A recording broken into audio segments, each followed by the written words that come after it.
All right. Hi, coaches. Welcome to Professional Coaching Mastery Certification encompassing child, adolescent development, and parenting coaching. And today we have a combined session. So, again, welcome our Professional Coaching Mastery Certification students from this training as well. So, we are combining CADP and Professional Coaching Mastery Certification, PCMC, both cohorts today. So, we have Victoria, Sasha, and I am sorry, I forgot the name. Teresa. Teresa joining from PCMC. And those who are watching us online later, replay this video. Welcome to this session. So today we have, as I said, we have an interesting session planned. We will be discussing how to design actions and assisting our clients to design actions. So as you can see on this screen, I have a special announcement today.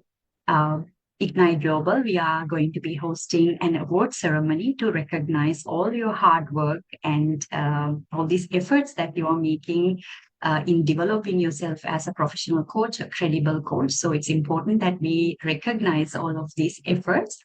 And in order to do that, we will be hosting this award ceremony in Bangkok, Thailand, on 16th of August 2025. So we have a lot of time to prepare, and it's going to be held at Sheraton Grand Sukhumvit in Bangkok.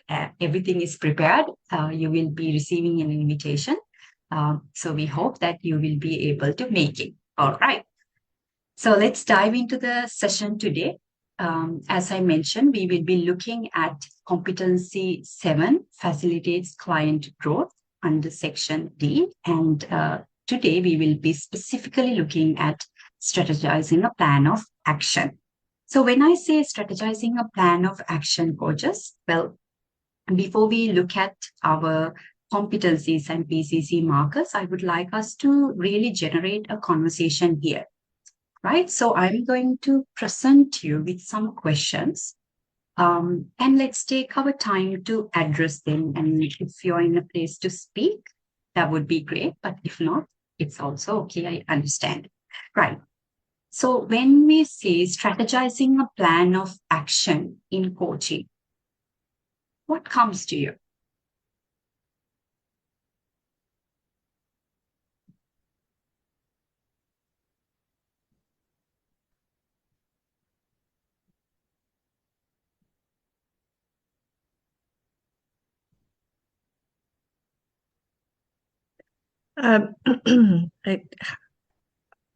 Empowering and deciding with the client what are they going to do after between the coaching sessions. Like what is the deliverable is what I would say in my current job. So it's something that's got to be associated with achieving the goal that was decided when the coaching session was established. Great insights, Teresa. Anyone else would like to add to that? Yeah, I wanted to say that for me, those action steps have to be something that we kind of discovered in a session or touched upon in a session. So we kind of trying to pull that knowledge, new insight into an actionable steps, really, to, as Teresa rightly said, to withdraw. So it kind of refers to something that was definitely talked about before a session or something that comes out of me. So whatever is the kind of the result of the session.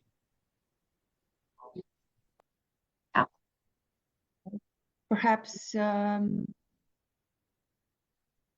it is also connected to defining the steps, smaller goals first, like smaller bits or chunks that then lead to a greater goal, like daily goals or weekly goals, and then 6 months, 1 year. So making a strategy for that. Very true. Very true. I like combining all three of your answers. I think we have a comprehensive understanding of what does that mean when we say actions in a coaching session. So something that came out all three of you sharing is goal setting, right? So we set the goal, and then there is a way that we need to achieve those goals, right? So how do we achieve those goals is by taking action. Because if we think about it, we can have all the amazing ideas and inspirations in the world, right? But if we don't have a specific timeline and a date or specific target, it's just an idea, it's a dream. It doesn't go anywhere. And this is where we help the clients to articulate all those ideas, all those aspirations, inspirations to a goal. And we also look at a specific goal. It's not just any broad, random goal. We also help our clients establishing SMART goal, right? Making sure the goal is specific, the goal is measurable, the goal is attainable, all of those elements. So we have already helped the client, we have assisted the client to set that, bring their thoughts, the inspirations, their dreams to become to a goal, articulating it better. Now, we also understand having a goal doesn't get us anywhere either, right? Like if you think about New Year resolutions, for example, right? It's not people don't know how to achieve goals or take action. So if we think about our New Year resolutions, we have all these goals that we want to achieve. And then the first 2 months, maybe we are very excited about them, we pursue them. At the same time, as the year goes by, what has happened to our New Year resolutions? If we look at our own, like if we go back in time and if we look at some of those goals that we set for ourselves at the very beginning of 2024, how far have we come? How far have we moved, progressed with those goals? Right. So you see, coaches, the problem is not setting a goal. Setting goals is actually the easy part. The second layer of challenges comes with when it comes to taking actions, right? In order for us to make the goals reality, we said that it's important that we take actions, tangible results. This is what Teresa said earlier, something that is tangible, right? If not, how do we know that this is something that we can achieve, right? So having that in mind, so what leads to action? Hi, Falinda. Hi, Taryn.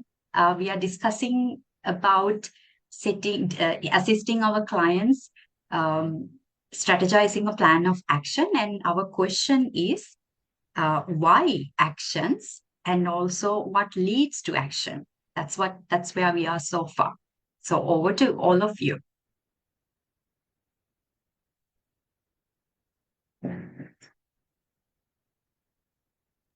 And if I could add, this is a topic that's really important for me to feel like I master, because I've had coaches in the past throughout my career, and the ones that I have felt, the ones that I look back on as being the most effective are the ones where I do have those tangible results.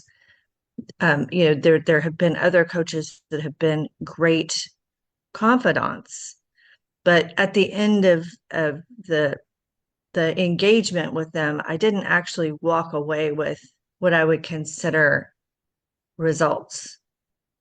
And so I think it's really establishing this and agreeing on what they consider successful results and then making them achievable is an important topic for me. Results. Very good point, Teresa. Our clients are with us, investing their time, energy, and also their finances, right? They are there to gain results. So I like how where Teresa is directing this conversation towards. So when we look at action, some of the elements that we are looking at is these actions are not just any actions that we are taking. These actions need to be actions that generate results, right? Actions that generate results. So I like that idea very much. What else, coaches?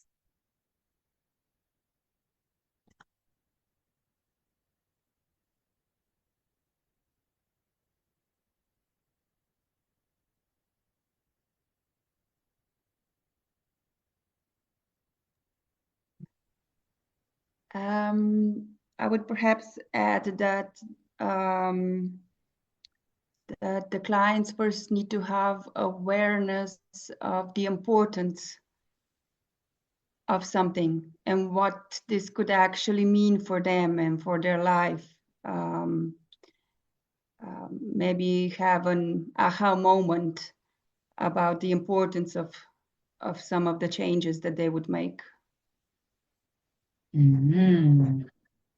Very good addition to what Teresa said, Sasha. I think you are tapping into two very crucial points here, which we will actually, you are ahead of me. When we discuss the slides, I think we will tap into one of the things that you said, the importance of taking actions, right? Why are we taking the action? In order for us to generate quality results that create a transformation in the client, not just only the change the situation, the problem, but create a deeper transformation within the client. So I like the point that Sasha brings here, with a deeper awareness, right? With a deeper awareness, understanding the importance of taking action. So I'm taking this action, and why am I taking this action? Why is it important for me to take this action? This is a must question to ask. This is something that we must explore with our clients when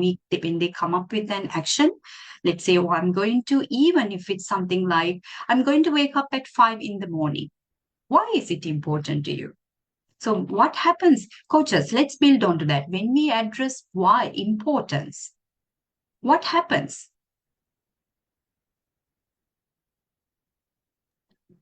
Say the motivation increases by far. Motivation, And it gives enhancement energy. of... Gives energy, pours energy into those action plans. And that why question, or the response to why question, then helps clients overcome the obstacles if they meet any while they're trying to implement their action plan. So I want to wake up at 5 a.m., but when I do, I'm so tired. So if I remember my why, then it's gonna get me out of the bed. I don't mean me, I mean client.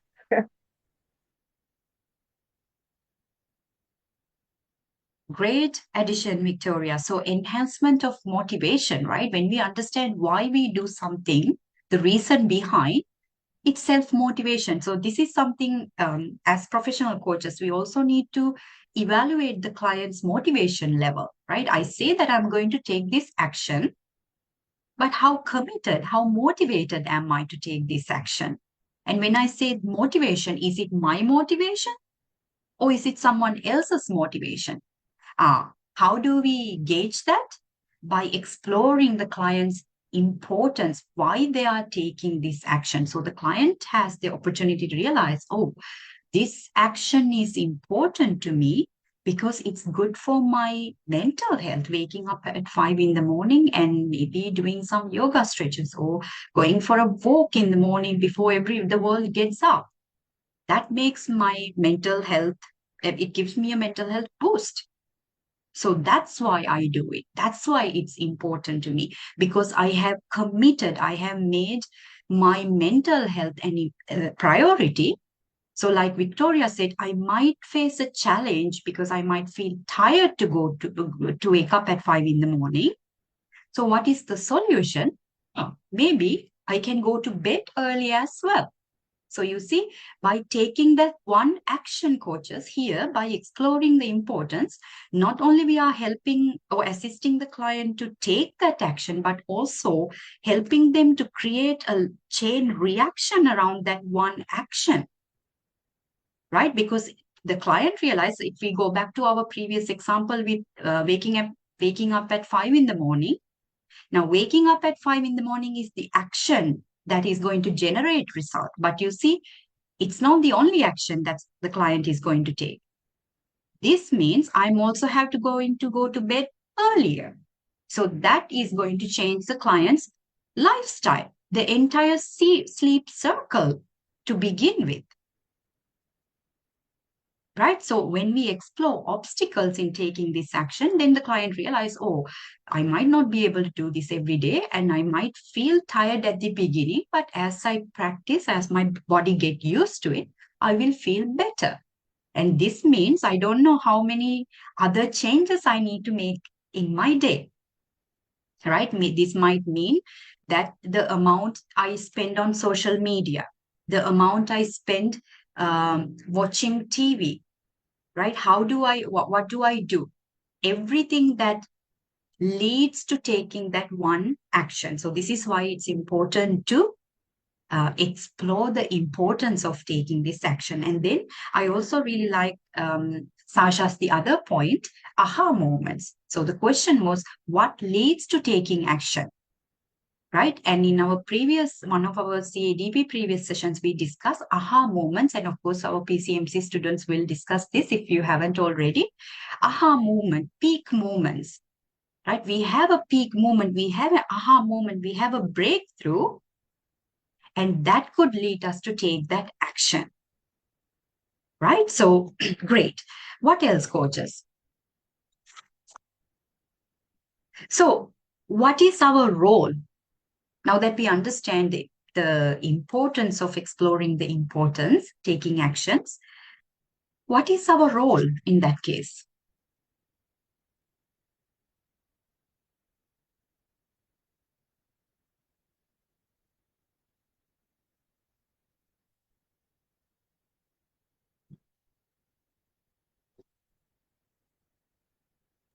We're their accountability.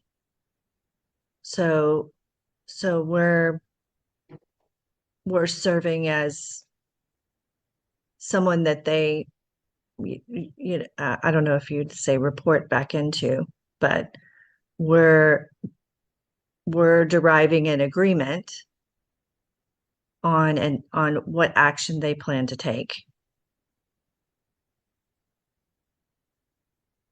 Accountability, yes. Something, the actions that leads to, right? Sometimes we say that I'm going to take this action, that action, all the actions in the world. But we end up not taking those actions. Why? We don't have the right accountability system, right? So that's the next level to strengthening the plan of action, right?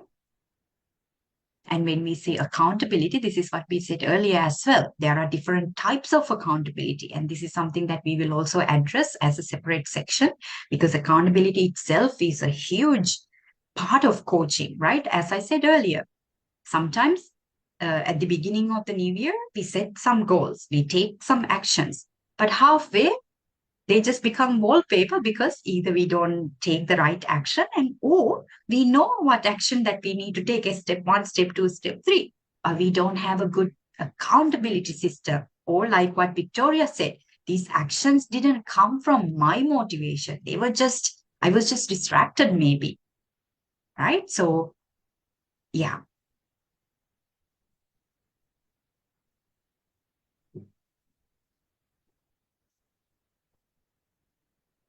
So our role. I think, sorry, I was just about to add, I think as a coach, we also help them think through the different layers or aspects of the action plan that they might not think of as by themselves. So we mentioned earlier the challenges to taking action. They might not think through, oh wait, I have to proactively plan for challenges that might come up, proactively plan for the resources I might need. And so assisting them in thinking through that that whole process instead of just here's what I'm going to do, I think is a big part of our conversation too.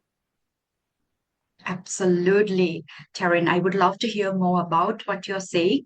That's right? When we say I'm going to take an action, that's not just one action that we are going to take. For example, let's say I say I'm going to take this action, but then as I'm trying to take the action, I might not be able to actually physically do it. Right? For example, procrastination. And many people, many people in the world, it's not because they are lazy or they don't have any willpower or they are unmotivated or anything like that. There are people that they genuinely want to take actions, like all of us. But sometimes we can't take those actions because we might end up procrastinating. and we don't understand why we procrastinate. I love doing what I do, yet I don't want to take this action. I have seen individuals sharing, I have this important task, and I will wake up in the morning thinking I'm going to take that action. I will do everything except that taking that important action. So you see clearly there is a clear problem here. So like Taryn said, there can be different layers to this particular action. Maybe taking this action makes the client deeply emotionally vulnerable. Or maybe it triggers certain anxiety in them so that they procrastinate, they don't take that action. Or maybe there is some sort of avoidance behavior in the client, because maybe the goal feels overwhelming, maybe the action feels overwhelming, so they don't take that action. So like Terence said, when the client say, oh, I want to take this specific action, it's important that we help the client to look at different perspectives, look at the action from different perspectives, and understand different layers of this action as well. So while I wait to hear more about this from Terence, is there any other insights in the room, coaches? Perhaps we also help them realize their worth.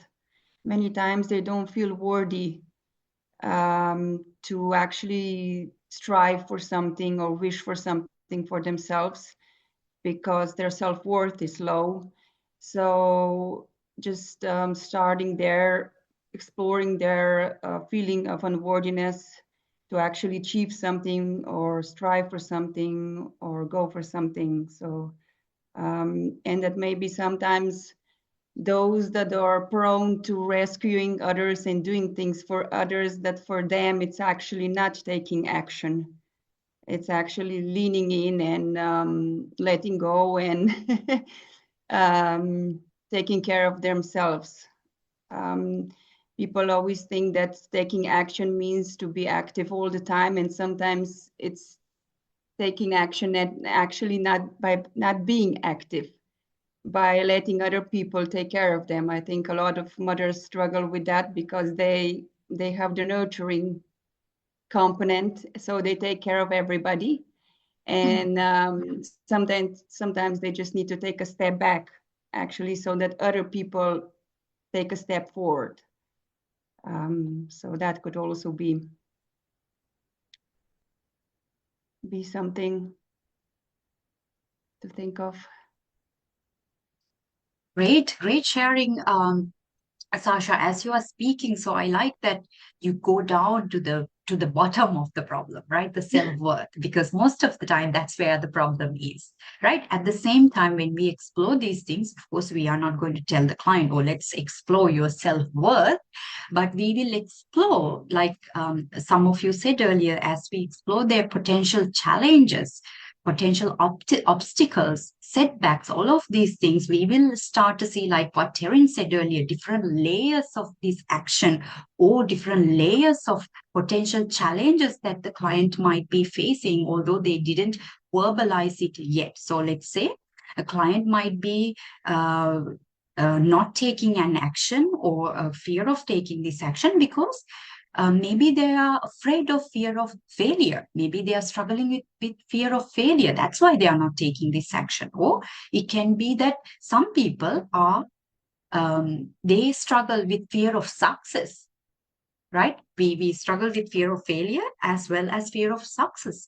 It's a real thing for some people.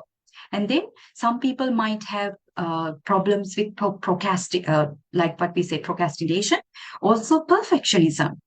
Right? Sometimes we, as children, we have had such high expectations and we had to perform so well. We were expected all these super standards. So we might have developed a pattern that if I'm not able to do it 101%, I might as well not do it at all. Right?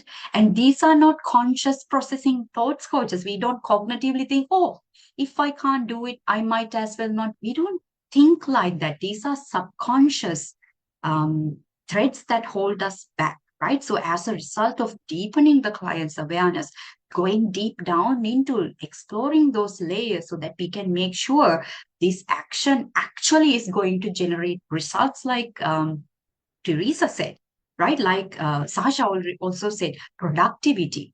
Sometimes we feel like I have to keep taking actions all the time, like we can't rest.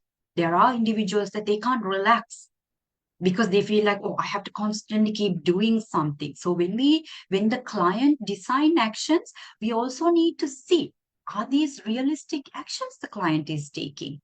Are they taking amount that they can actually handle? Like, for example, let's say we are working with a parent. We know that a parent's life is already, it's bombarded with responsibilities, right? And let's say this parent is also a working mom or a working, of course, a dad or a mom or a dad, right? So this person, now say one of you are working with this person as a corporate leader.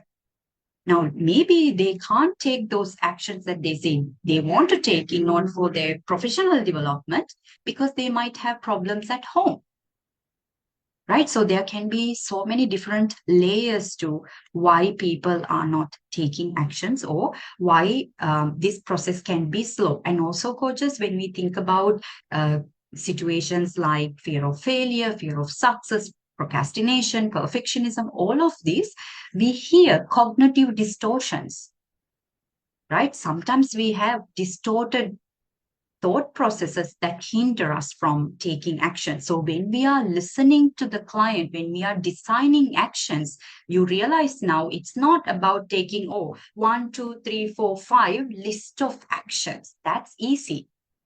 Client can do it by themselves. They don't need a professional coach to be there.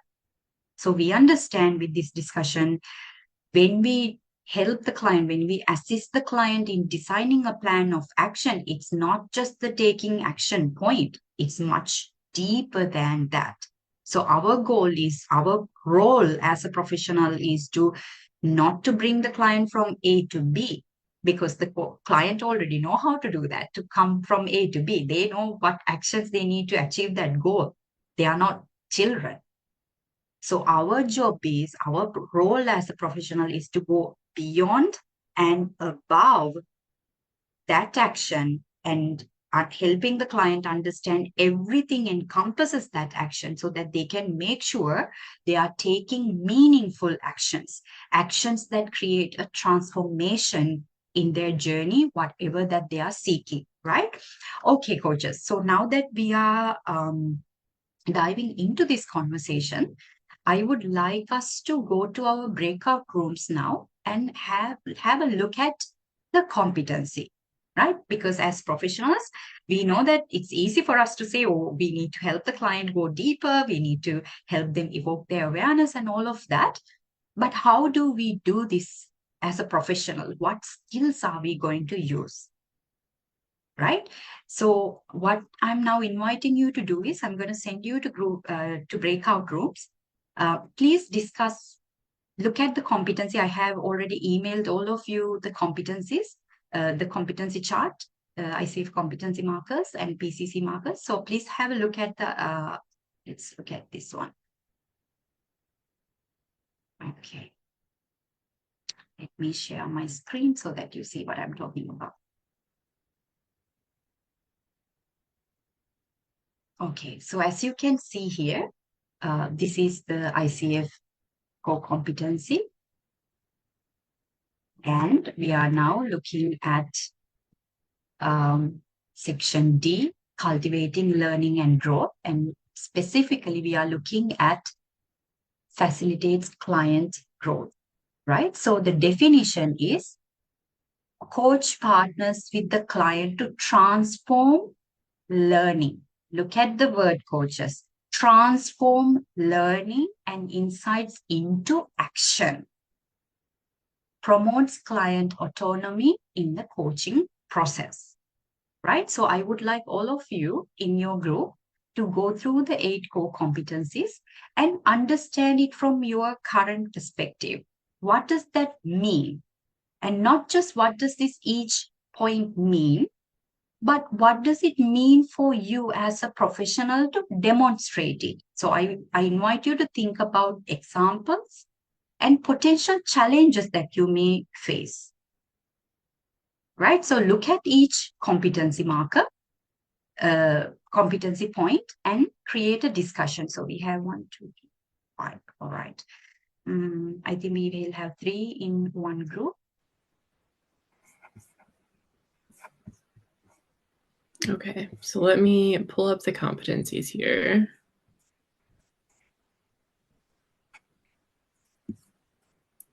Okay.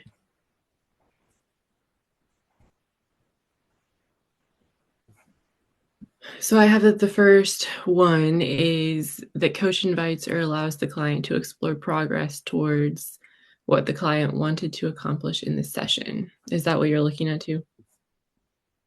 I'll be listening to you, if that's okay, and we can explore the same one.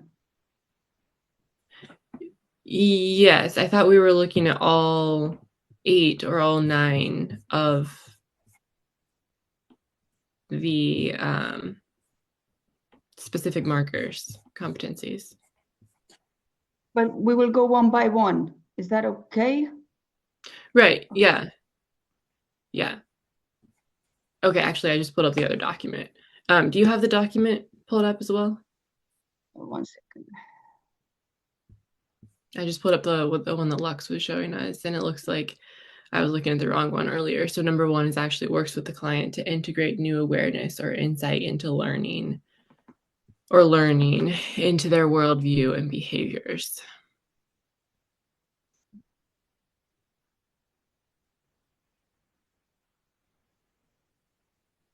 Just want to find the document. Okay.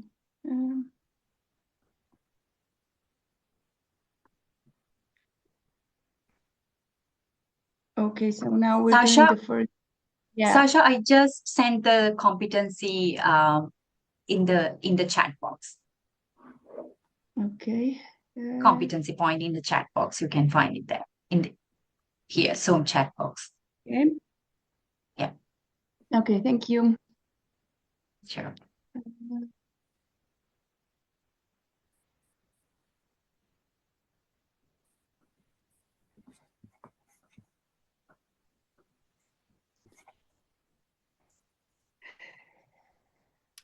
So to me, as I'm thinking about that one, what comes to mind at first is when clients have like a light bulb moment or an aha moment, or an indication that they might be thinking outside of their current worldview or current self-dialogue. It's easy to just like move past that and be like, oh, that's a great insight, that's a great thought, and then just keep going. I think this competency is really suggesting and making sure that we pause there and dig in to encourage them to make more connections to their current thought process, their current topic that we're talking about in that session, rather than just skipping over it. And so, like, for me, oftentimes in my coaching sessions, that means like pausing to indicate weight or importance. Like, well, that seemed big. That seems meaningful. Tell me more about that. Like, what does that bring up in you? What does that mean to you in relation to the goal that we're talking about today? And get them to reflect a little bit more than they maybe otherwise would. Yeah, I agree.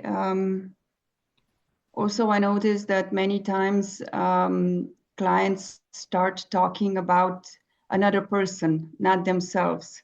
Like they struggle in a relationship and they then talk about the state of the other person instead of themselves. So they're basically ignoring their own feelings. So sometimes it's just sort of asking them, acknowledging their situation, but going back to them, asking them how they actually feel about everything that is going on, because sometimes they're just forgetting about themselves and just trying to solve the situation. And I think many times they want to share the whole story, and then as a coach you can also pick up on things intuitively, like words that they say, that you can then later on perhaps explore more with them, go deeper with them. Like where does this come from? Do you know, like to explore. Mm-hmm. Yeah, I like that. Bringing them back to themselves as the focus and deepening that. Yeah.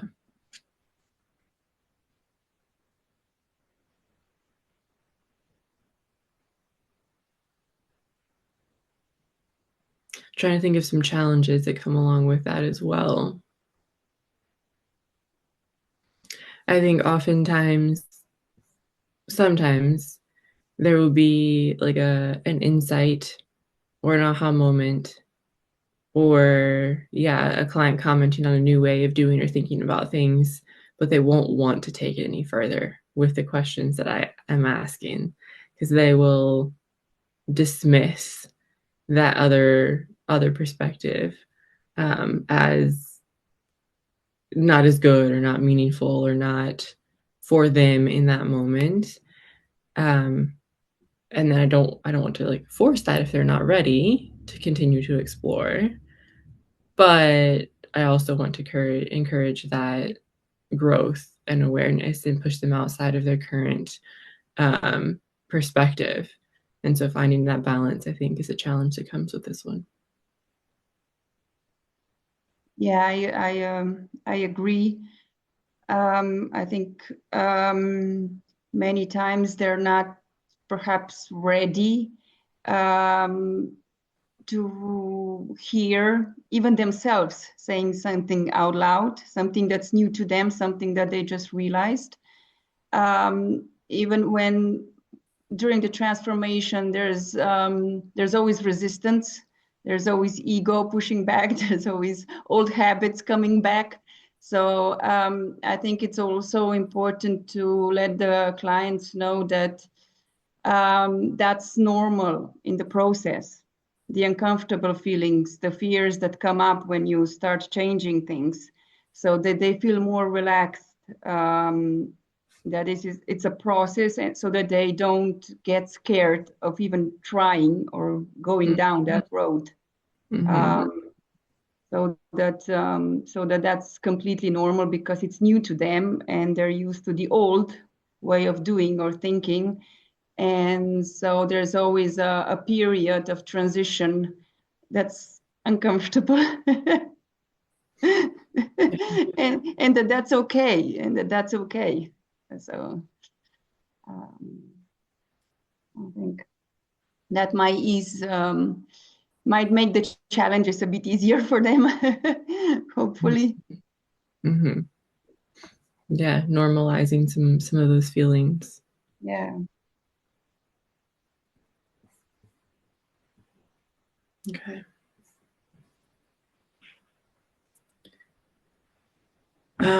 Should we go on to number 2? Yeah. Okay. Partners with the client to design goals, actions, and accountability measures that integrate and expand new learning.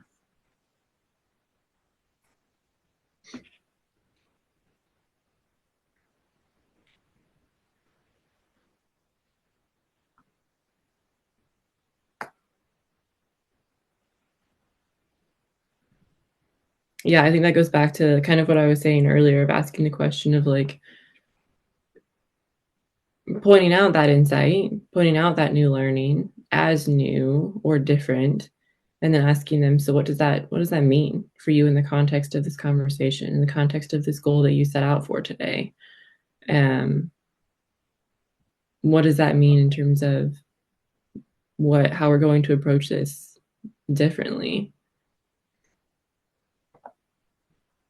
Yeah, exactly. And also how that what is realistic for their lifestyle, perhaps.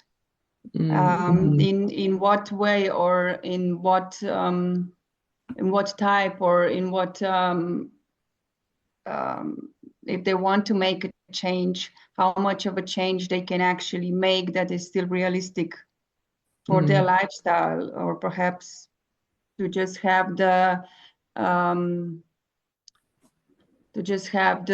support, or to just make the smaller steps that then lead to a greater goal, because then they can feel confident that they can achieve that. Otherwise, if the goal is too big, then it's demoralizing at the beginning already, because it's not achievable, or achievable at a great cost. And so probably also being in touch with the type of person that we're coaching, how the character of the person, how much they are willing to expand, and because there are people that are more inclined to push themselves out of their comfort zone, and then there are people who are really not inclined to push themselves out of their comfort zone. So perhaps also discovering what type of personality the client is, to not go too far, to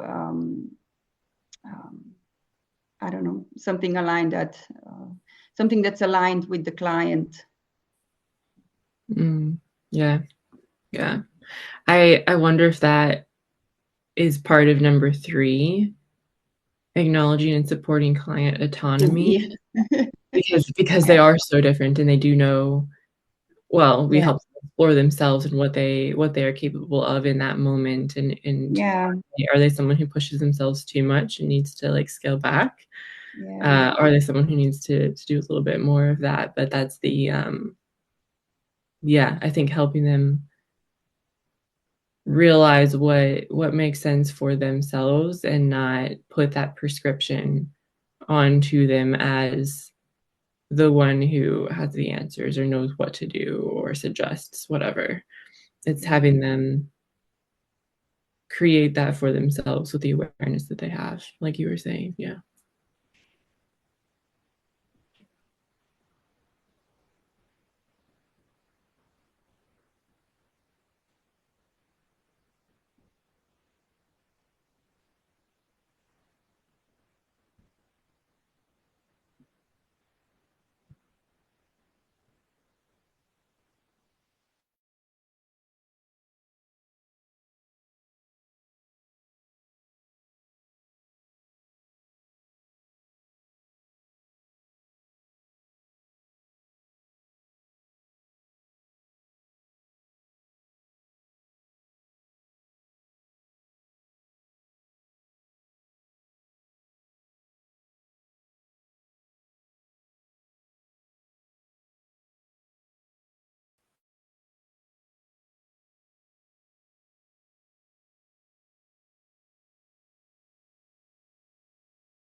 Change and failed, if they learned from that, if they know more about themselves, perhaps, and what they would do differently today, perhaps.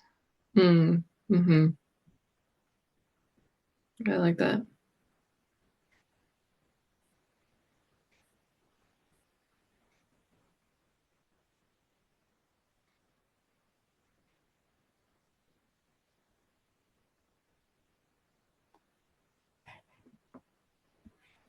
What does that typically look like in your sessions in terms of how you as a coach ask them what their previous learning and success and growth was, or learning from failure was?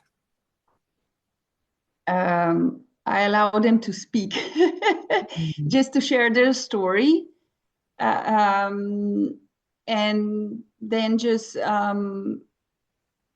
ask them if what that meant for them, what they have learned, what they think that they would like to have done differently, or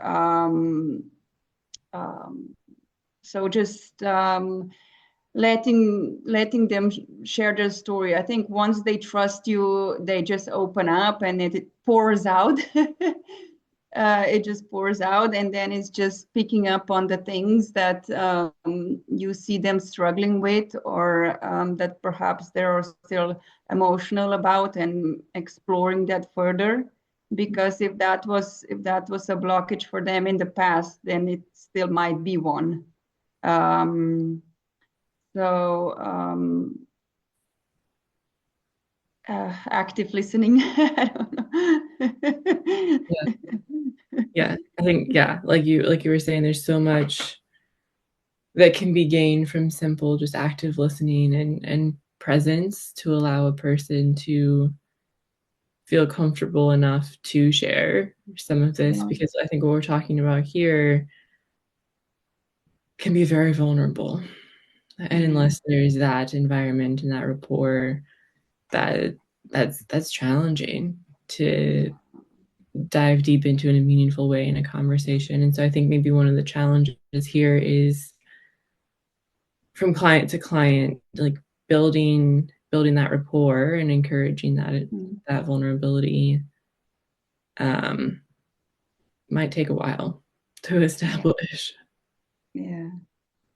Yeah, I think one of the when we're talking about setting goals and action, and then sometimes you realize that the client is still in the process of healing. So basically, the goal is to heal, not to jump into a new relationship or change jobs or whatever the goal is in mind. But there's more, the goal becomes the realization that the person is still in the process of healing. And so that becomes the goal, and then the rest becomes easier to do. So I think that's the emotional part that comes in and doesn't really then sometimes align with SMART goals. Well, yeah.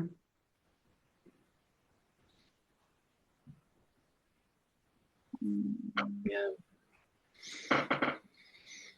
I'm looking at it again to see if there's anything that comes to mind.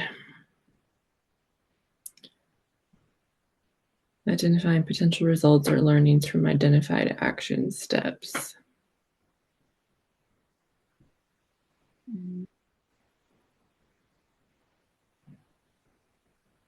I think that question, or that competency, might also lend itself to the question of, like, what do you think will happen if you do this, or if you actually take the action that you said that you will, or I also love the opposite question of what will happen if you don't do this.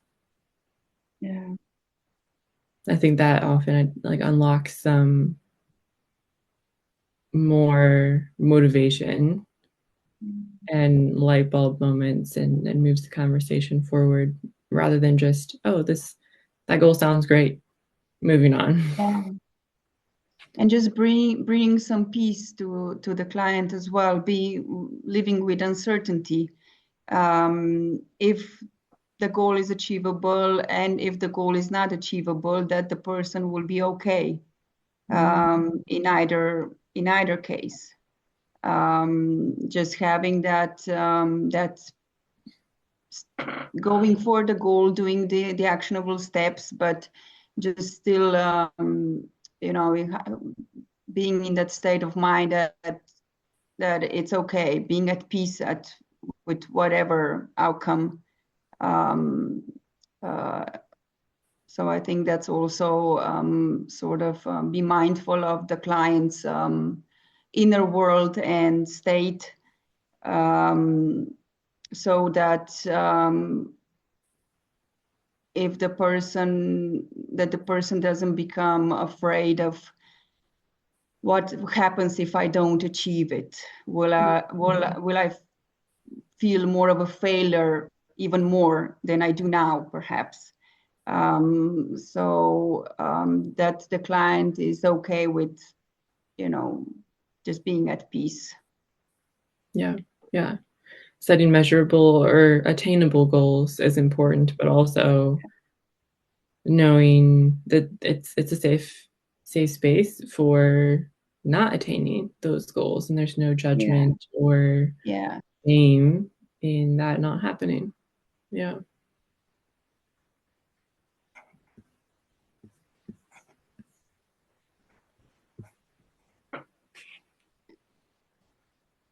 Okay.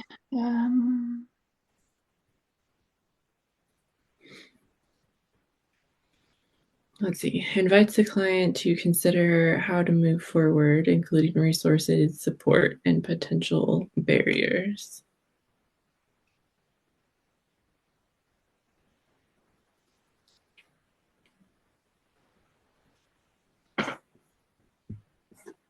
I think here it comes to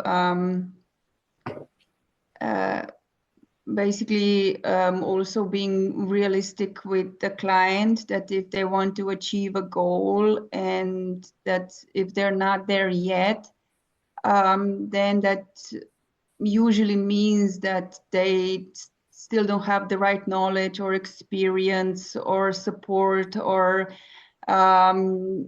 steps, and that is what actually that they explore what they actually need from that to achieve the goal. Either do they need more support, or do they need to learn a new skill, or they lack some information perhaps, or so just exploring what exactly will help them achieve the goal. What are the tools or the people or whatever that is.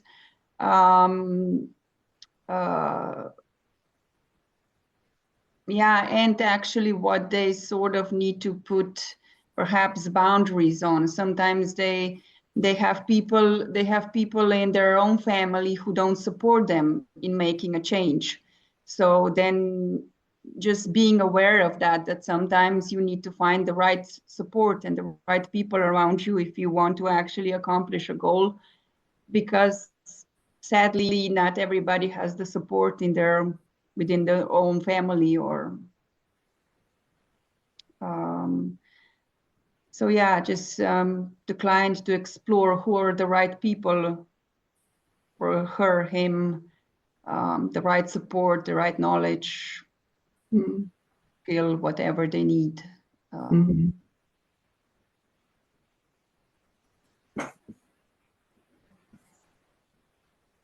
Yeah. So it's almost like, okay, we're going to jump from A to B with these action steps, but what are the tools that you need? Who are the people that will help you get there? What are the boundaries? Yeah.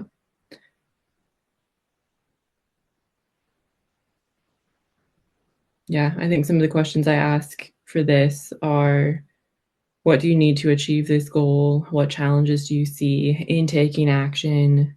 I like your boundaries question. What support do you need to make sure this happens?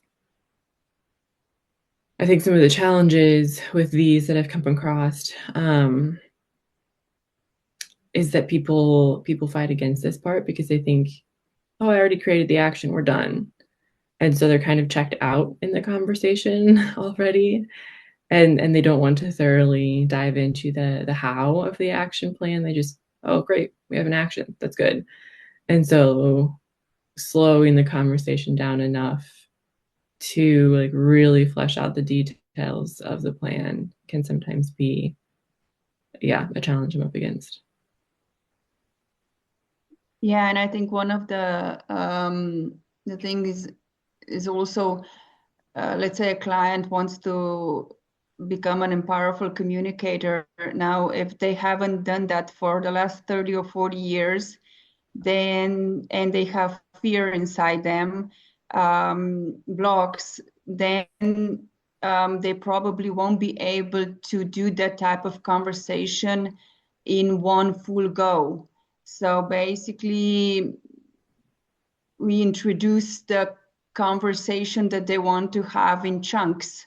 So they do one step first and then add another part of the conversation and then another until they're actually ready to go past their fear and have the whatever the result is that they want to have and really empowerly speak. So basically practice that so that they don't have the fear in the beginning already. I don't think I'll be able to do this. But if you empower them that they can do it slowly, step by step, then they gain confidence step by step, and then it's easier to get there. Yeah. That slow incremental process, of course. Yes.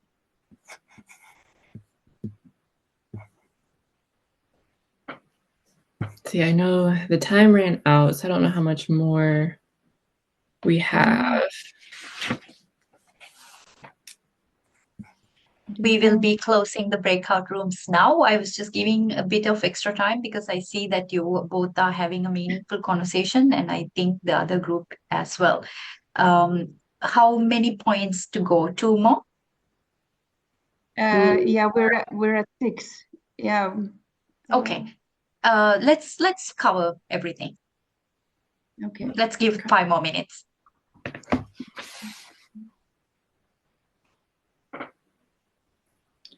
All right, so number 6, partners with the client to summarize learning and insight within or between sessions.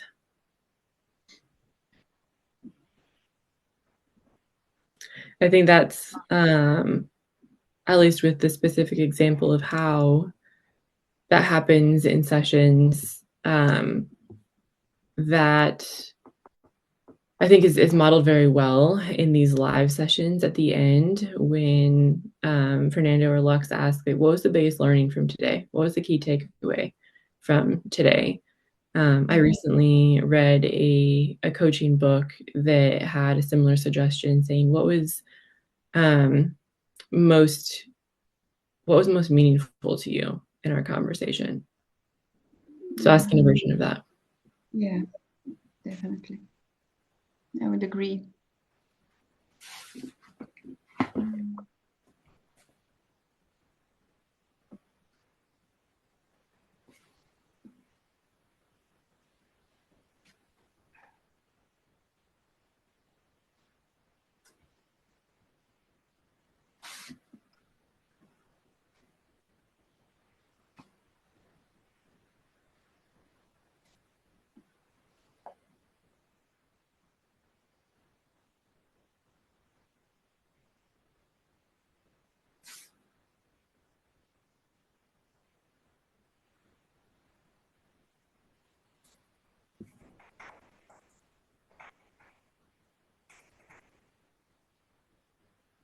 I think some of the coaches that I've worked with have summarized and reflected back to me very well, because I think as I've been the coachee, sometimes it's hard to zoom out and get that bigger picture. Like, what did I learn? We covered a lot of ground. And so to have them say, okay, well, as we're wrapping up the session, here are some things that we've talked about that you've reflected on, and just want to like give you a moment to like think through and process this and what it means to you, and still put the work on them, but provide them some of that reflection instead of making them do that as well. Yeah, I agree, especially because sometimes they're doing a lot of the talking and you're taking the notes. So basically you have the they can forget what they said half an hour ago, and it was something important and meaningful, and you can actually bring their attention back to that. So yeah. Hopefully, I mean, it's hard to always tell what kinds of notes and how many notes they're taking, but hopefully they're taking notes too. But yes, I think our notes Yeah. are like differently attuned to their keywords and their meaning, and there's maybe not so much. When I do this, I try to always ask, like, how does that resonate with you? What am I missing? Is there anything else that you have to add? And so it's not just my perspective on the conversation and reflection. It's making sure that I've understood it correctly, and Yeah. And that the client is also comfortable with getting the feedback. So just making sure, because sometimes it's an emotional session, making sure that they're okay, that they're feeling okay. I think also what I've noticed that what I've learned actually from my experience is that sometimes you need to be if it was an emotional session, that perhaps you actually need to remind them that they might be processing this later on as well, because they start to think of some things in a different way, or something stirs up in them emotionally, and then they go home and they actually can bring that from the session to their home. So I think if it's that type of session, it's good to have perhaps some relaxation at the end as well, so that the client doesn't go home under all of those impressions, and then perhaps get into a fight at home because they just had an aha moment during the session. So I just became very mindful of letting the clients also know that this is a process, and that perhaps they also need to let the other people at home know that they're going through a process, and that will perhaps be challenging perhaps for them, and stressful at times, and emotional at times, just so that whatever you do during the session, it doesn't reflect badly on the relationships at home. Yeah. I think that kind of touches on number 9, partnering with them to close the session or end the session, and so asking them, like, well, that was a lot. How we need to process this before we go home and deal with daily life. So I like that. And I think for number 7, just acknowledging their good work, and perhaps just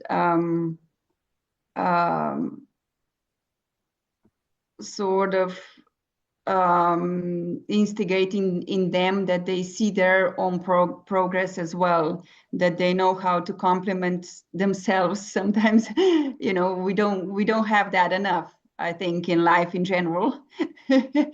So that they get that from us, but they are also encouraged to give that to themselves.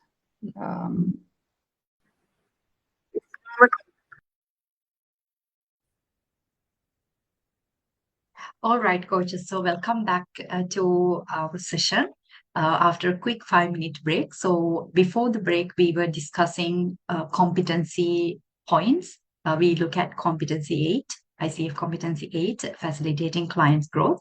And in terms of helping the client, assisting the client, strategizing a plan of actions, we wanted to have a look at all these competency points and see what that mean. What these competencies mean to us, right? Because we understand that ICF has provided us this really great structure so that we can build onto that. So, excuse me. So let's share our group insight. So I invite group 1, where Teresa, Victoria, and Falinda was collaborating. What are your insights? Enlighten us, and then once you share your part, I will invite our group 2, Sasha and Karen, to share their insights. All right, over to you, coaches.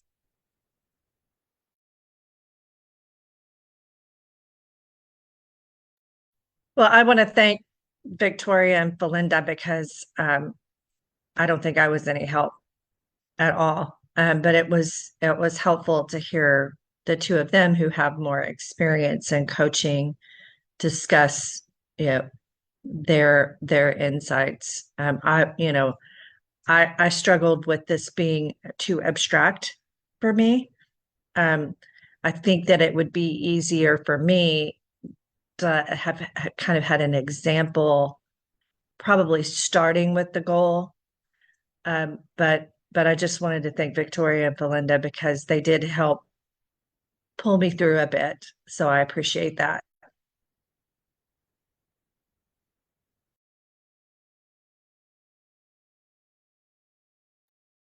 Yeah, and I'll add that I don't really have an insight to share with another group. This was a very abstract discussion. We also try to work off the example, but in a way we kind of got lost there. So I don't think I personally cannot come up with any useful to share with group number one to educate them in any systemic way about this. What we've established is that this might have been easier being done via markers. What exactly is supposed to be done than this? This was kind of the competencies too vague for us at this point to kind of see exactly what to do, how to do, and what to avoid. There were some points where we had more clarity. The easiest ones towards the end, like closing the session, celebrating success. But for the rest, yeah, I'm personally curious to hear what group number one came up with, or group number two. But you did say though that I thought was really important, Victoria, that if you're struggling with the action item, go back to the goal, which was a kind of a light bulb for me because I'm like, well, maybe that's why we're struggling with how abstract this is because we kind of pulled out an example. Somebody wants a promotion. Maybe that goal is too broad. So does the success of the action item relate directly to how well we understand the goal or our client understands the goal? If that is correct, that makes sense to me.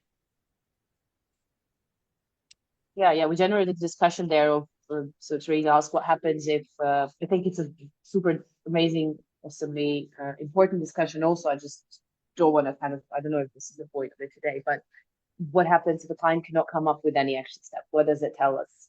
Where do you go from there, right? And how do you discuss those obstacles? And then we went back to the goal. Maybe the goal was not specific or too broad, or maybe it was not achievable in the first place. Maybe you need to chunk up and have a smaller goal and then work towards that, and then have the goal we initially established was actually the overarching goal for pollination. So yeah, we had a lot of amazing discussions, just maybe not about these 8 points in the way you asked us.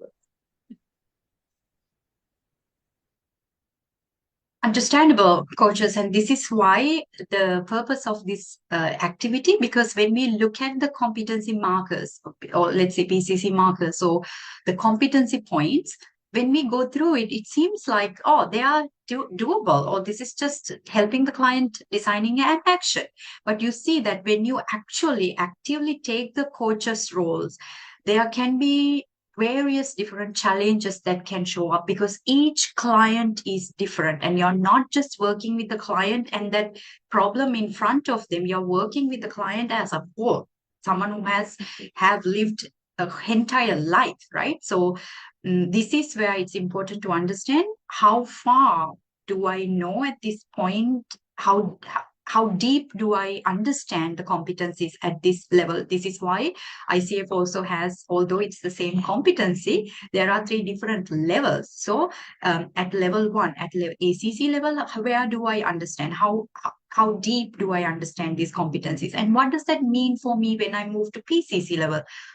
Demonstrating it's the same competency, but I'm required to demonstrate a different skill level, right? Different confidence level. So what does that mean for me? So we understand it's not just sit with the client and help them develop a goal and then ask a bunch of questions and then magically actions appear. So you understand, you are starting to realize, coaches, actions don't just magically appear. We need to deliberately catalyze. We are the catalyst. So this is where ICF emphasized that it's not coach's job to give the client solutions, because then that would be easy. We will tell them set of actions that they need to take, and we don't care how you feel, your family problems. We don't care about that. Here are the actions, and you do it so that you can get results. That's what happens in consulting, for example, right? A consultant doesn't really care about how are you feeling, are your emotions impacted. They don't care about that. For example, most of you come from corporate background. Say, imagine when you hire a external project manager. The project manager doesn't have time to think about, oh, you are not emotionally well, maybe you need some healing. They don't care about that. You have a timeline, you have a structure, you have a process, and this is the protocol that we follow, and these are the steps, and you do it within this timeline. That's it. But you see, coaching is different. Coaching is a reflective practice. We help the client, um, we help we catalyze a transformation through self-discovery. And this is why when ICF emphasizes on promoting, encouraging clients' autonomy, right? It's not the coach give them the solutions and strategies so that the client go home and achieve. It might work in certain situations. So for example, let's say in business coaching, right? Business mentoring, there are certain actions that the client might not be able to reflect and generate. They might need special approach. Now, this is something I invite our CADP coaches to pay attention to, right? Because you know that you are not operating as a general coach, you are operating as a specialist. So when you work with, say, certain parenting clients, the parent might not understand how to take a certain action because they don't have the right type of knowledge. So this is where we discuss in CADP coaching. Sometimes we need to bring that education element to the process so that it helps the client move forward. But we leave the specialization aside, and we look at pure coaching, ICF frame of coaching. It's the client that generates these results. So thank you, team, for sharing your insights, and it's okay. It's I like that you found it challenging, that I like that you found it not easy to understand how to demonstrate these points, right? So this is why that we have a live discussion. So what we are going to do now is we're going to look at what does that mean from starting from the where actions start to emerge, right? All right. So while I'm waiting, while we wait to do that, let's also hear from Sasha and Tarin about their insights.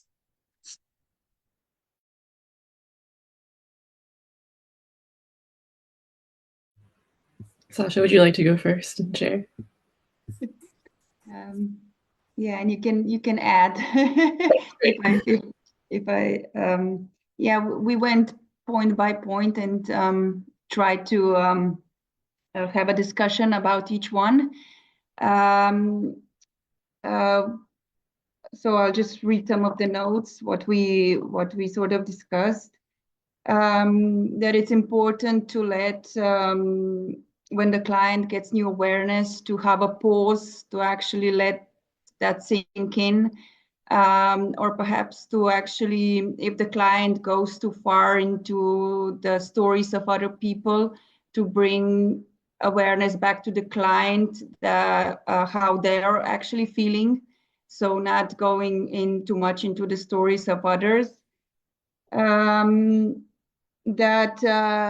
So that we perhaps achieve the awareness in the client so that they stay motivated, is that it's normal to have feelings of uncertainty or fear or anxiety during the transformation. That's part of the change, the process, and that it's that's why the coach is the support there for them during that transformation, because it's not easy and different feelings come up, so that they feel at peace with the process. Also, that the coach is mindful of the type of person that the client is, how far the client can go, what is realistic for the client, so that the coach doesn't push the client too far, so that the coach is aligned to the client. Perhaps to also remind the client sometimes of their, or sort of getting their attention also to their previous successes, what they have done before, and just sort of then go from that, because sometimes the clients themselves forget how far they have already come. Just actively listening to them and picking up on emotional clues, and that sometimes it's the client is still actually in the process of healing, and the SMART goals are not really relevant at the time, and perhaps healing is more appropriate. So just exploring that with the client, and then so that the client also explores what type of knowledge or skill or support or tools they need to achieve the goal, just to bring into the awareness that what can help them get to the goal, so that they explore that, who are the people who will support them, what tools they need, what type of information they need, what boundaries they need to perhaps set with certain people so that they will stay highly motivated. Also, just to be mindful also that for them it can be a slow process to integrate a change, and that they can do it in chunks, so not all at once, so that they don't feel overwhelmed. And to sum up with the question, what was the biggest learning from the session?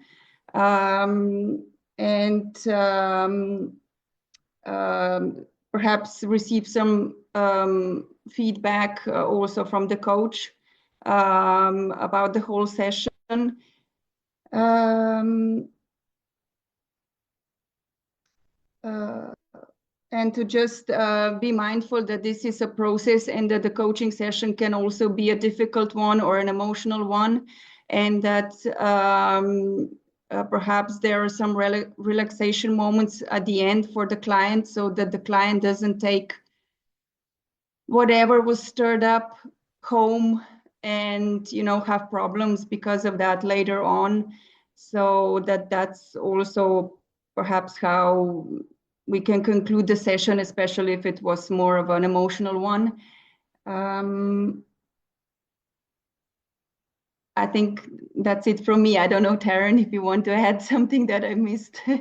Yeah, I think that was great. I think the only thing I would add is like a bigger picture reflection on the process of going through these, for me at least, because you did great with the specific thoughts that we, I think, touched on for a lot of the competencies. But for me, the process of going through these and talking with you through them was very helpful in reminding me of some of the specific questions to ask to get at some of these, because that's oftentimes the challenge for me, is thinking through, okay, well, I know I need to do this, but what is the specific approach that is helpful and most useful? How can I communicate this in the best way? And I oftentimes, as a new coach, don't have that capacity in the moment to create that question. And so to have a question bank per se, not necessarily to look at in the moment, because I want to be fully present with the client, but to have to look at like beforehand and prepare for the meeting with is really helpful. And so as we were like going through all of these competencies, I was writing down a few ways of getting at the core of the competency and what it's asking. And I find that to be incredibly helpful. So thank you for brainstorming with me on that process. Yeah.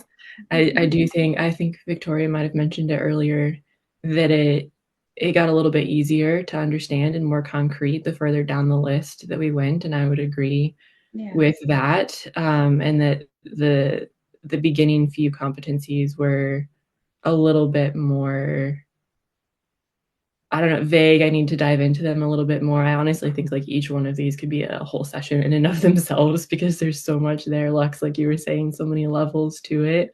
And so to go through all 8 of these in 25, 30 minutes, I felt like we weren't doing each one of them enough justice and just barely scratching the surface of how to really get there. And so I think this exercise has allowed me to have a starting point for digging into my own studying later this week.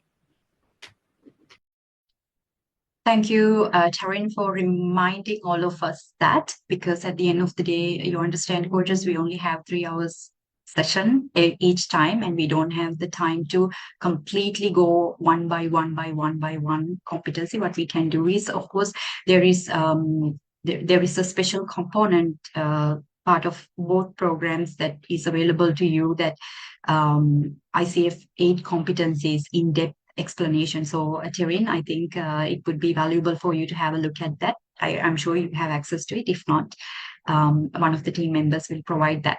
So I want to emphasize on what Taryn said, coaches. What we do is actually, when we have a discussion like that, we are barely touching the surface of these competencies. And it's very important for us to go deep down into this competency, understanding it, my perspective, because my coaching style is different and all of your coaching niche is different.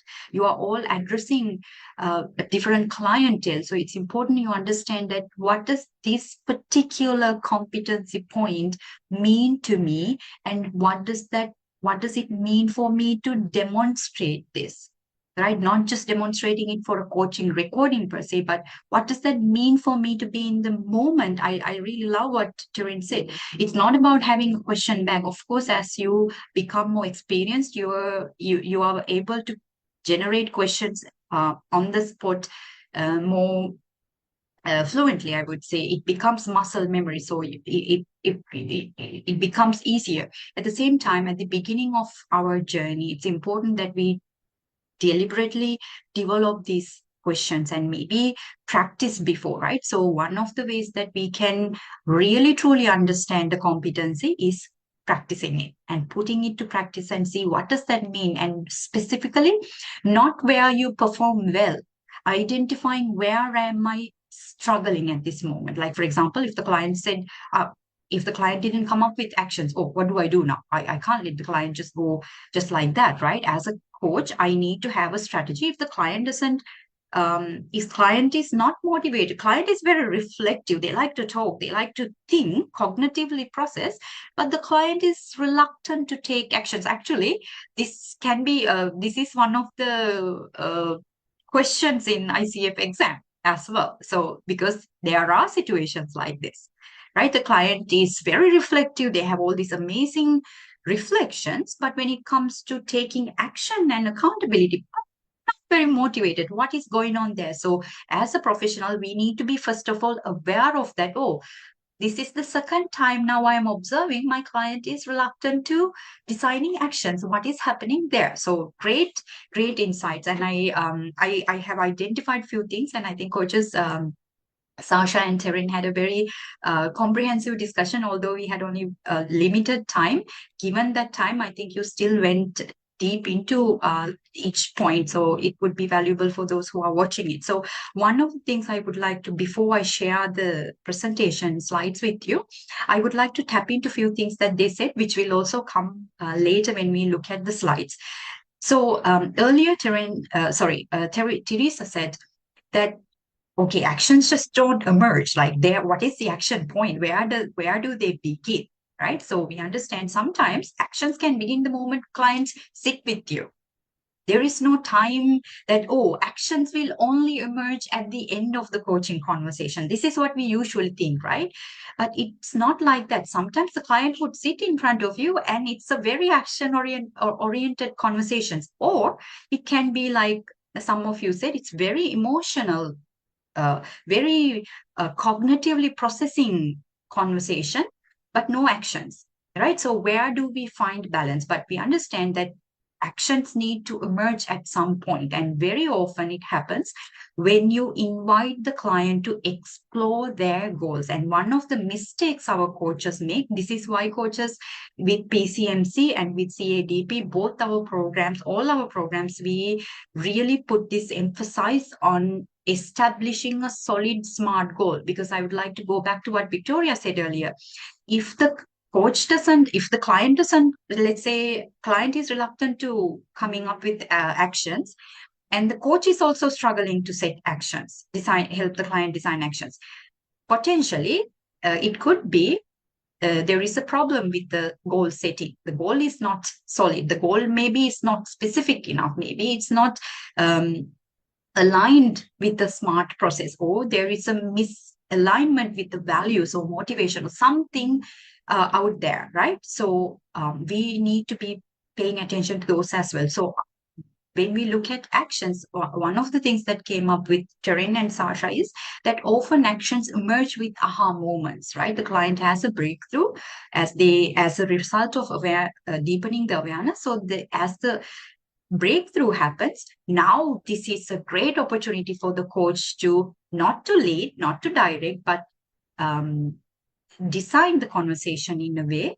that we invite the client, we encourage the client to think about what does this aha moment mean to you if we are to transform it to your reality in a tangible way, right? I have this amazing awareness, but just awareness itself doesn't create any change, right? It might take some time. It might not happen overnight, but it needs some action.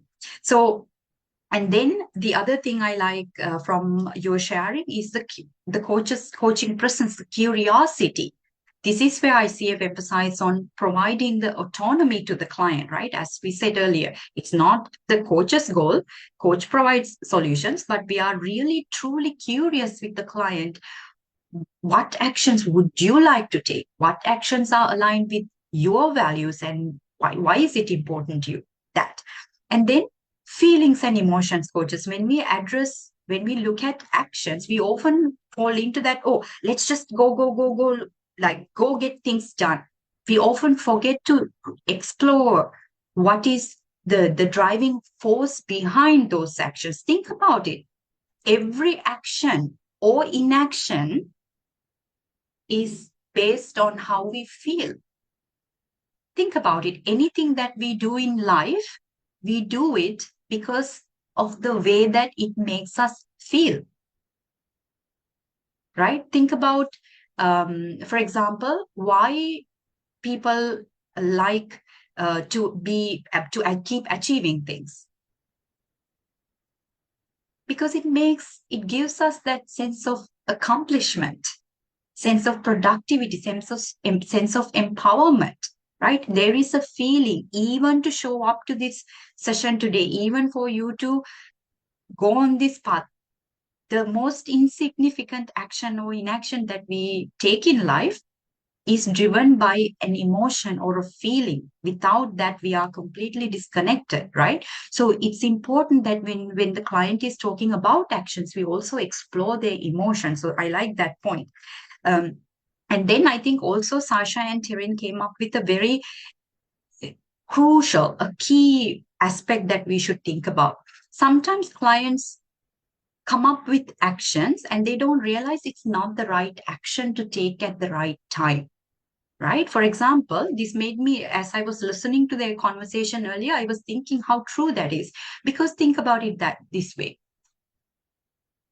When someone is imagine someone is drowning, right?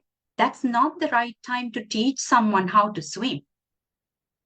That's not the time that person will learn how to swim. That's the wrong time to teach swimming. That time that person needs saving. That's what they're looking for, right? So sometimes, like what Sasha said, they might be working on a deeper trauma, something, healing. And maybe this action that they are saying they want to take is not the right action at that right point. So what does that mean to the client? So you see, like Tirin said, when we are fully present and very curious to the client, why is this action important to you? What does that mean? How does it look like? We help the client to also understand, is this the right time for me to take this action? Am I in the right state to take this action? Is there anything else that I need to do before I take this action? Right? So also involve that part as well.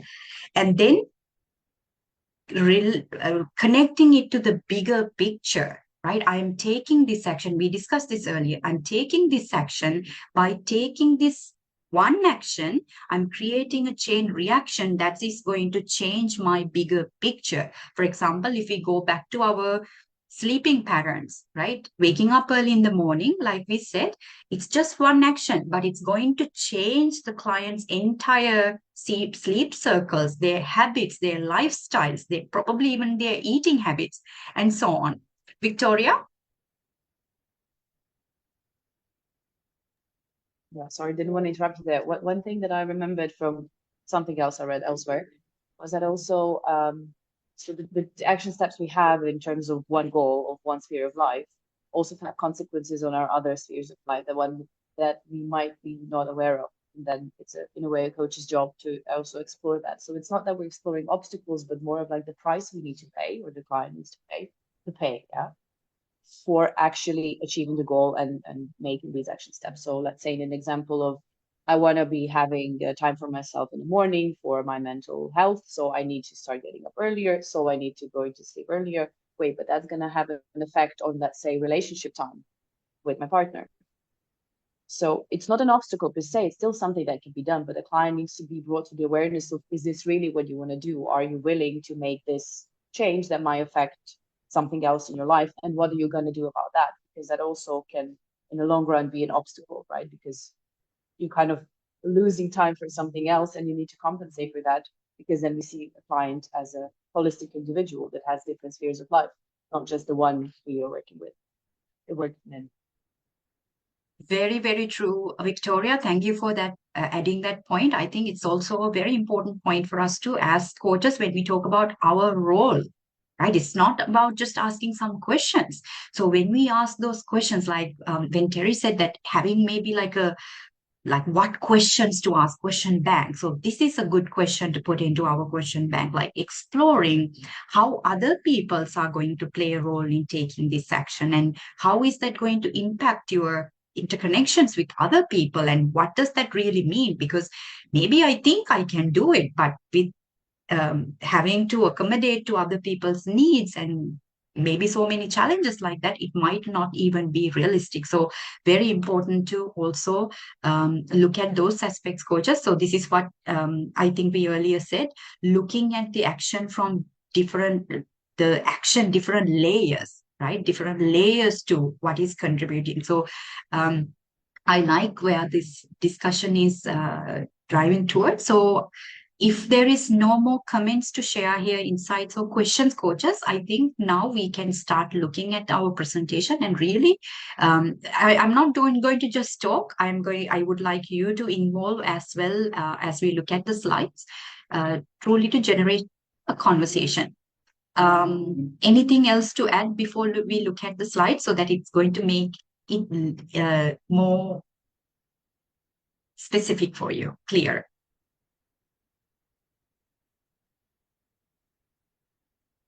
Falinda, is there anything that you would like to add? Of course, I'm not expecting you to share anything because, No. All right. Okay, coaches. So if there are no more comments, let's move on to our next segment. But of course, as I said, I would like you to join the conversation so that, yeah, all right, let's.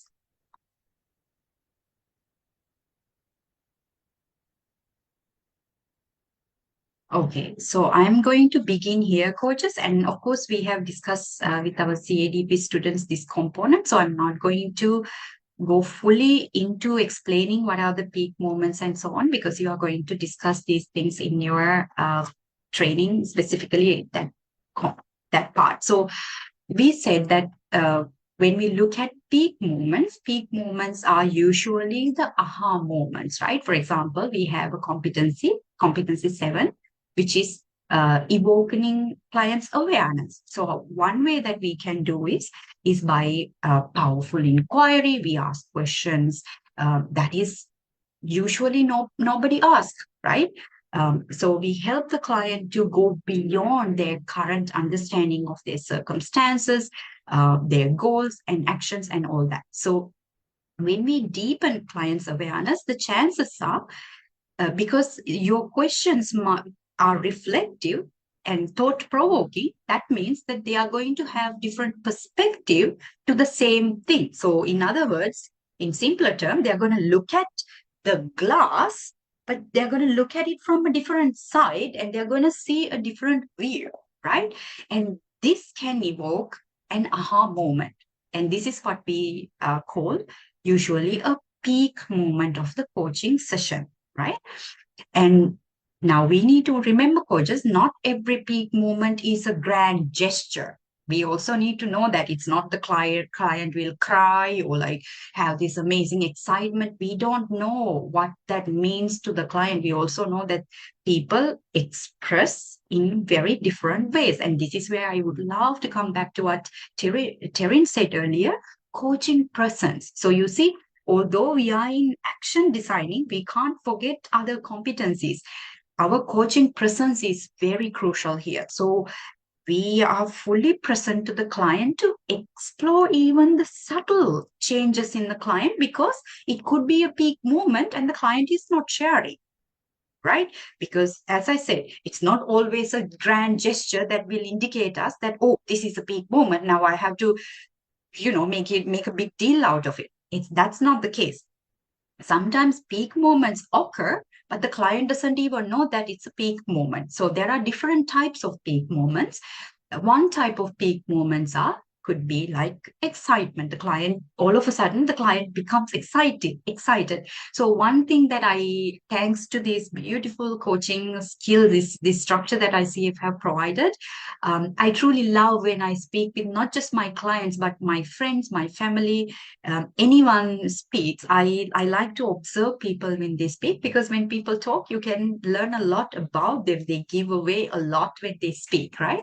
And one of the things I observe in people is that when they speak about something that they love, a passion, something that they truly care about, I observe a certain spark in people's eyes.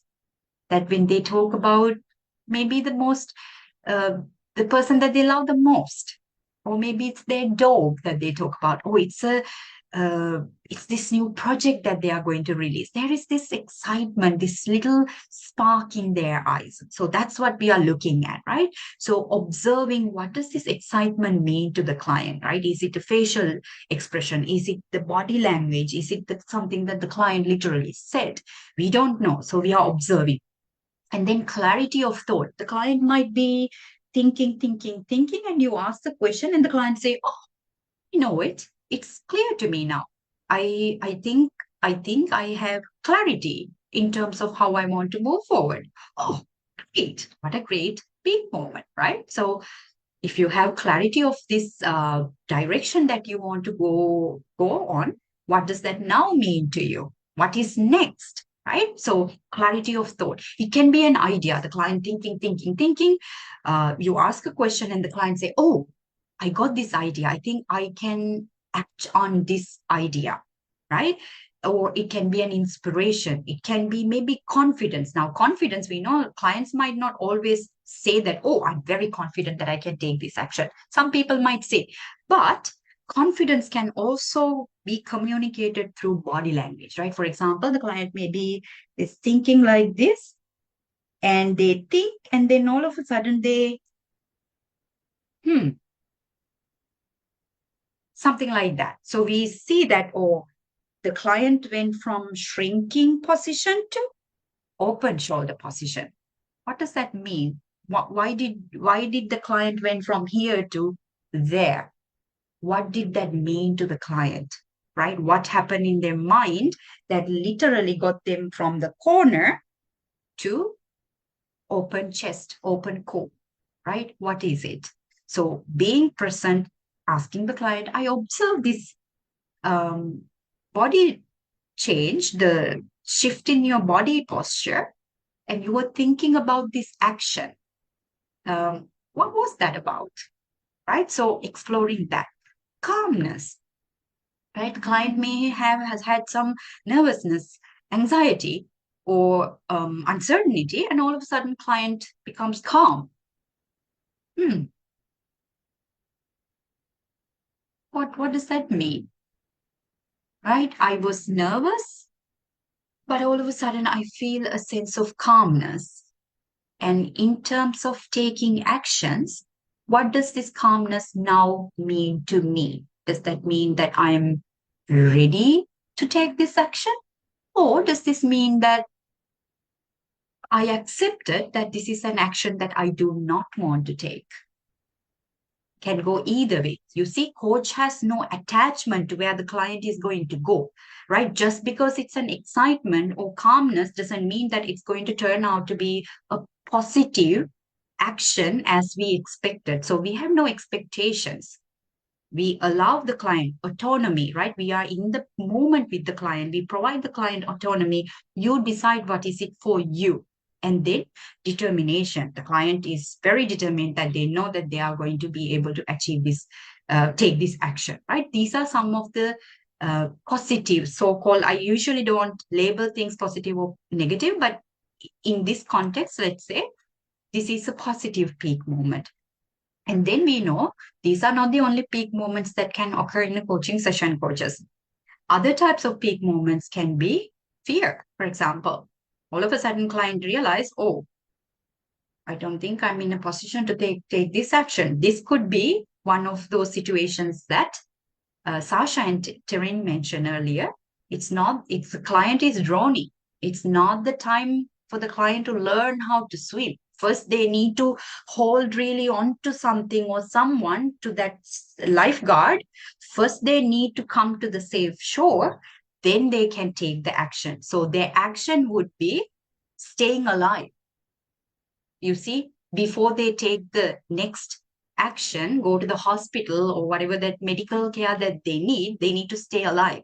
They need to come to the safe ground. So that is their real action because of that fear or whatever that occurred, right? It can be an anxiety showing up.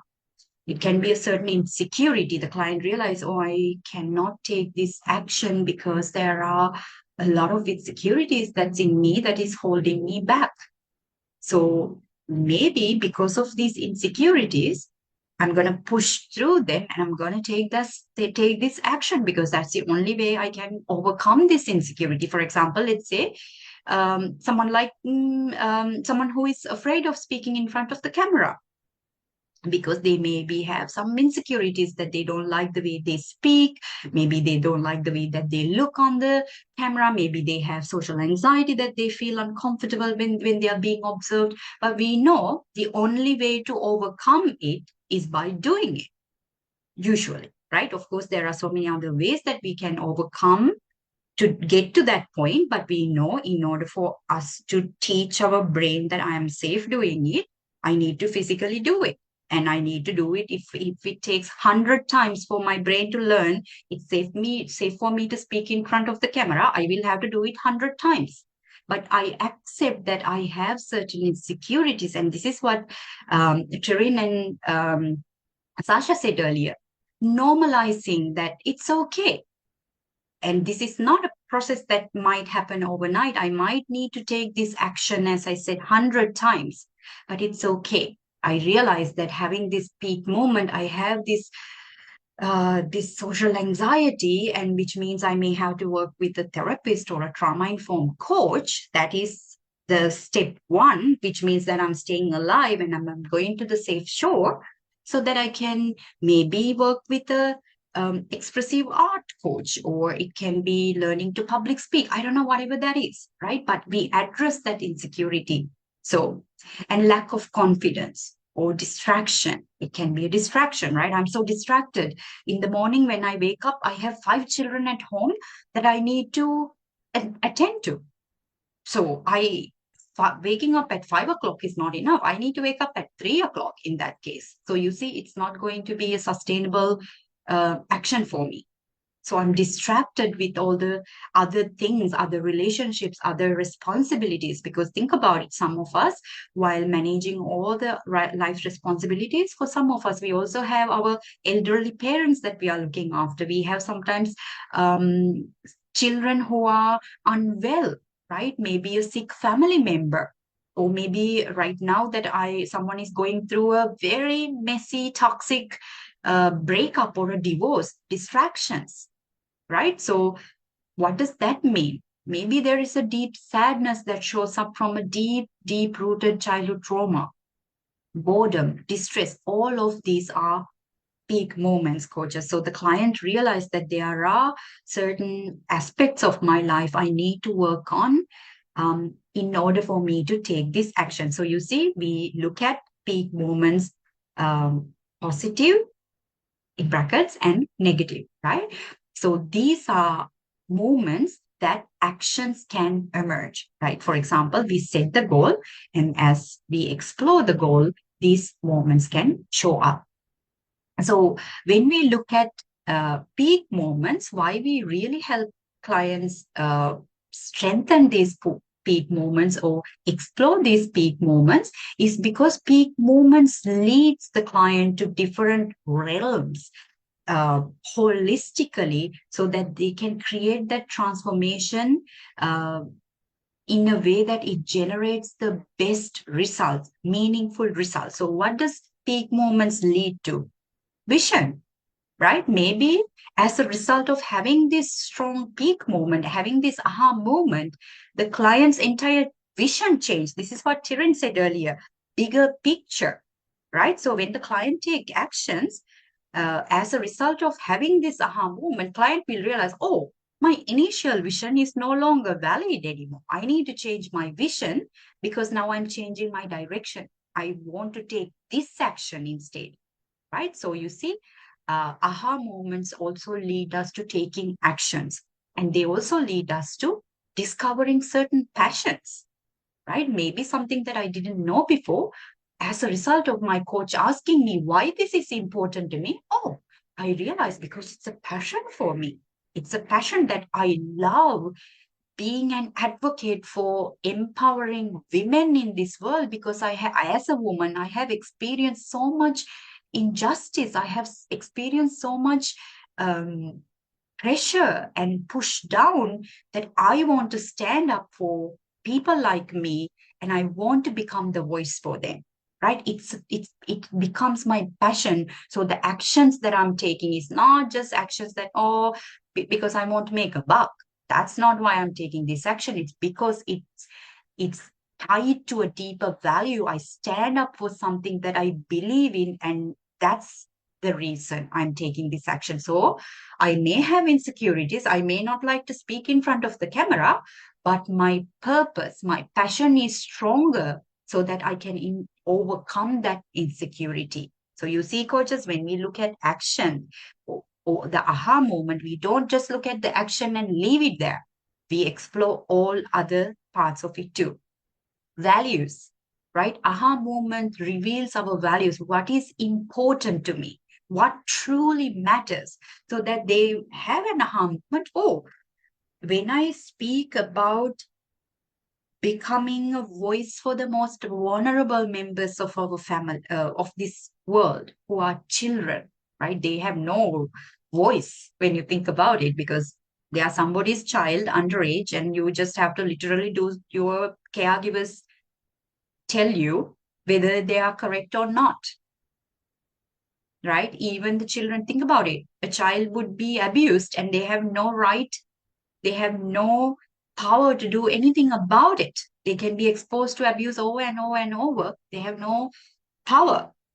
So someone might realize, oh, as a person, I am on this planet. I want to leave something behind, and that something would be that I become the voice for the most vulnerable members of this world, children. I want to speak up about it. I want to tell the world that this is how we should raise children. That becomes part of my value. right? Oh, so the actions that I'm taking is much, much deeper. So that motivation that we earlier spoke about becomes really very strong, right? It's not because, oh, someone said that, or because someone else is doing it on social media, or because my best friend is also doing that, or my family is expecting me to do that. Not because of that. It's because it's who I am. It's part of me. That's the person who is taking this action.